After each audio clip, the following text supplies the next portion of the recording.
Hello everyone, Namaste. म चाहिँ SARMILA Tamang and welcome back to our channel Creative View-मा। आज चाहिँ भने हामी यो ब्युटिफुल मफलरको डिजाइन बनाउन सिक्न गइरहेका छौँ। यो चाहिँ एकदम इजी छ, बिगिनर्सहरूले पनि एकदम इजिली बनाउन सक्नुहुन्छ।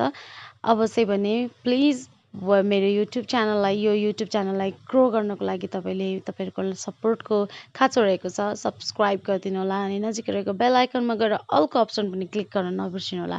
लाइक, कमेन्ट, शेयर सबै पनि गर्न नबिर्सिनु होला। ओके, अब चाहिँ भने लेट्स स्टार्ट द भिडियो। यो प्रोजेक्टको लागि चाहिँ मैले यो ग्रीन कलरको यार्न लिएको छु। यो चाहिँ धागो चाहिँ तपाईले लाछीमा पाउन सक्नुहुन्छ। मैले चाहिँ यो लाछीलाई दल्लो बनाएको, बल बनाएको। सो तपाईहरु पनि यो चाहिँ मैले कति 140 रुपैयाँ लाछीको हालेको थिएँ हैन। यो चाहिँ मार्केटमा इजिली अभाइलेबल हुन्छ भनौं न, पाउँछ, मजाले पाउँछ। अनि यो चाहिँ अलिकति सफ्ट टाइपकोमा छ, नरम छ। यो तपाईले आफ्नो बेबीहरुको लागि पनि बनाउन सक्नुहुन्छ। यो यार्न चाहिँ सफ्ट भएको कारणले गर्दा। सो अब चाहिँ भने मैले मेरो अर्को सामान मैले युज गरेको सामान भनेको चाहिँ मैले यो सुइरो लिएको छु। सुइरो चाहिँ 9 नम्बरको रहेको छ। अनि सो तपाईहरु पनि हैन, तपाईहरुलाई यदि मोटो चाहिन्छ भने मोटो पनि लिन सक्नुहुन्छ। अनि यो वर्कमा चाहिँ मैले यो प्रोजेक्टमा चाहिँ मैले सिंगल धागो मात्र लिने भएको भएर मैले 9 नम्बरको यो सुइरो लिएको हो। अब यदि तपाईहरुलाई हैन म अलिकति डबल लिन्छु, डबल धागो बनाउँछु अनि अलिकति मोटो लिन्छु भन्दाखेरि पनि तपाईहरु पाउन सक्नुहुन्छ। ओके, अब चाहिँ हामी पनि भिडियोतिर लागौं, स्टार्ट गरौँ है त। भिडियो स्टार्ट गर्नको लागि चाहिँ मैले फर्स्टमा चाहिँ यो धागोलाई अलि लामो जति धागो छोडेर यसरी म यसरी लिन्छु। तपाईहरु पनि यसरी नै समात्नु होला। अनि त्यसपछि यो धागोलाई मैले यसरी लिएर सरी, यहाँ हेर्नुस् है, फेरि एकचोटी हेर्नुस्, योलाई यसरी लिने अनि यहाँबाट यता छिराउनुस् अनि यता छिराउनुस्, यस्तो गर्नुस्। यो गर्दा चाहिँ तपाईको दुईवटा पहिला सुरु दुईवटा नट बस्यो हैन। अब यस्तै गरेर तपाई धेरै सारो नबनाउनुस्, धेरै टाइट नबनाउनु होला। टाइट बनायो भने चाहिँ तपाईको फेरि पछि यो तपाईलाई बुन्नलाई एकदम प्रब्लम हुन्छ। सो हल्का ठिकैको पारेर, धेरै लुज पनि हैन, धेरै टाइट पनि हैन, यस्तै गर्दै म चाहिँ मेरो यो जम्मा 50 वटा नट बनाउँछु। यस्तो 50 वटा, यो 1 2 3 4 5 6 7 यस्तो गर्दै 50 वटा बनाउँछु।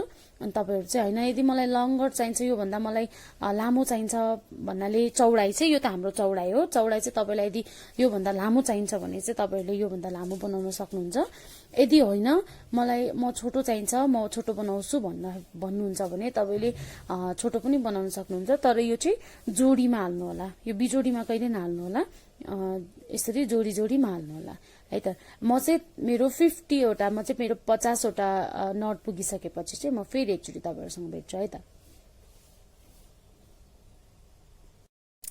मेरो चाहिँ यो 50 वटा मैले भरिसके। अब भने चाहिँ म मेरो यो कामलाई फेरि अगाडि बढाउँछु। अब तपाईको नेक्स्ट सुइरो लिएर अब फर्स्टमा चाहिँ यताबाट है, यस्तो यताबाट नभएर यताबाट चाहिँ म यो यतिकै तान्दिन्छु यो धागोलाई। यो चाहिँ हाम्रो यो धागो चाहिँ जहिले पनि अगाडिपट्टि राख्नु होला। अनि त्यसपछि अब यो दुईटा हेर्नुस् है, यो एउटा दुईटा, यो दुईटालाई चाहिँ एकैचोटी यसरी तान्ने,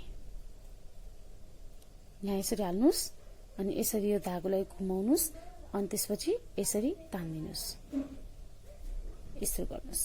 ओके, सो फेरि तपाईहरु यो धागोलाई चाहिँ फेरि यो यसमा अगाडिपट्टि ल्याउनुस् अनि फेरि एउटा चाहिँ यो एउटा फर्स्टमा एउटा चाहिँ यतिकै तान्दिनुस्। अब फेरि भने अब फेरि दुईटा यसरी, दुईटालाई यसरी सँगै फेरि पछाडिबाट तान्दिने। फेरि एकचोटी मसँगै गरौँ। यसलाई धागोलाई अगाडि ल्यायो यसरी। अब एउटा यतिकै तान्दिने अनि यो दुईटालाई चाहिँ यसरी। यो फर्स्टमा चाहिँ तपाईको धागो हल्का टाइट हुन्छ, सो तपाईहरुलाई हल्का काम गर्नलाई गाह्रो हुन्छ। यस्तो गर्दा चाहिँ तपाईले यसरी तान्नु होला। अनि अलि हल्का धेरै टाइट पनि नराखिकन घर बनाउनु होला, मैले अघि नै पनि भने। अब फेरि म यो धागोलाई यता अगाडि ल्याउँछु, यसरी अगाडि ल्याउँछु अनि त्यसपछि एउटा चाहिँ म यतिकै तान्दिन्छु। अब फेरि मेरो यो दुईटालाई म यसरी यहाँ यसरी काम गर्छु। यस्तो गर्दै म यही सेम प्रोसेसलाई म यहाँ इन्डिङसम्म गर्छु। तर तपाईहरुलाई इन्डिङमा पुग्नु भन्दा अगाडि एकचोटी फेरि भेट्छु है त। म चाहिँ मेरो लास्टमा पुगिसकेँ। अब मसँग लास्टमा जम्मा यति मात्रै छ। मैले यो अगाडि अलरेडी मेरो धागोलाई अगाडि तानिसकेँ। अब भने चाहिँ मसँग जम्मा 2वटा मात्रै छ। तपाईँहरूसँग नि यस्तै बस्छ, जोडीमा चाहिँ तपाईँहरूको जम्मा यसरी बस्छ। अब भने चाहिँ म एउटा यतिकै तानिदिन्छु। अनि अब एउटालाई मात्र, अघि चाहिँ हामीले 2टालाई गरेको थियो, अब यो लास्टमा चाहिँ एउटालाई मात्रै यसरी यो तानिन्छौँ। यो गर्दा चाहिँ अहिले एकछिनमा तपाईँको सबै मिल्छ। यो चाहिँ हाम्रो यस्तो हुन्छ। ओके, अब चाहिँ भने के कुरा याद गर्नुहोस् भन्ने होइन, तपाईँहरूले जस्तै यहाँ हेर्न सक्नुहुन्छ, तपाईँहरूको यहाँ यो काममा यहाँनिर एउटा जोडी गर्दै ठ्याक्कै छुट्टिएको छ। यी देख्न सक्नुहुन्छ यसरी, यो एउटा जोडी गर्दै तपाईँहरूलाई नि यसले गर्दाखेरि चाहिँ तपाईँहरूले मजाले चिन्न सक्नुहुन्छ मेरो यो कता उल्टो हो कता सुल्टो हो भनेर। अब फर्स्टमा अघिको जस्तै सेकेन्ड राउन्ड 2मा है, राउन्ड 2मा चाहिँ अघिको जस्तै सेकेन्डको जस्तै यसरी तान्नु होला, यसरी। अनि त्यसपछि यो तानिसकेपछि फेरि अघिको जस्तै हेर्नुहोस् त, यहाँनिर 2टा जोडी छ, इस ठ्याक्कै छुट्टिन्छ। यसरी यो 2टा जोडीमा यस्तो गरेर यसलाई तानिदिनुहोस्। अब फेरि अघिको जस्तै धागोलाई अगाडि तान्नुहोस् अनि यसलाई यत्तिकै तान्नुहोस्। प्रोसेस सेम हो, सबै सजिलो छ। तपाईँहरू यसरी नै गर्दै गर्नु होला।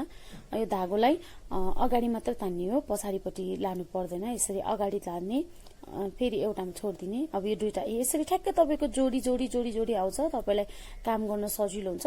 धागोलाई धेरै टाइट पनि नबनाउनु होला, धेरै लुज पनि नबनाउनु होला। त्यो धेरै टाइट र धेरै लुज भयो भने तपाईँहरूलाई पछि फेरि काम गर्न गाह्रो हुन्छ। फेरि अनि वर्क पनि त्यति खासै वाउ देखिँदैन, राम्रो देखिँदैन। त्यही भएर दुइटैको लिमिट सेम लिमिटले गर्नु होला।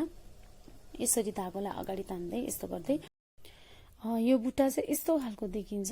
यो चाहिँ मैले तपाईँलाई अघि बनाए जस्तै म अलिकति बुनेर बेच्छु भने जस्तै अगाडि र पछाडिको बुट्टा सेम देखिन्छ। यो बुट्टा चाहिँ तपाईँको मफलरमा अनि त्यसपछि यो टोपीहरूमा एकदमै राम्रोसँग गर्न सकिन्छ। एकचोटि फेरि म तपाईँहरूसँग अघि नै मैले गरेको बुझ्नु भएको छैन भने फेरि एकचोटि गर्नु होला। फर्स्टको यसरी तान्ने, अनि त्यसपछि यो सेकेन्ड यसमा हेर्नु त, तपाईँले अघि मैले भनेको जस्तै यसरी हेर्न सक्नुहुन्छ। यहाँ एउटा दुईटा यसरी छुट्टिन्छ। तपाईँहरूलाई काम गर्न धेरै सजिलो हुन्छ। तपाईँहरू मजाले आरामले यो तपाईँहरूले बुझ्न सक्नुहुन्छ यसरी यस्तो रहेछ भनेर। सेम प्रोसेस हो। यो सेम प्रोसेसलाई तपाईँले मजाले गर्दै जानु होला। अनि यो लास्टमा पनि तपाईँको अघि मैले भने यसरी 2टा मात्रै बाँकी बस्छ। यसरी यहाँ 2टा हुन्छ।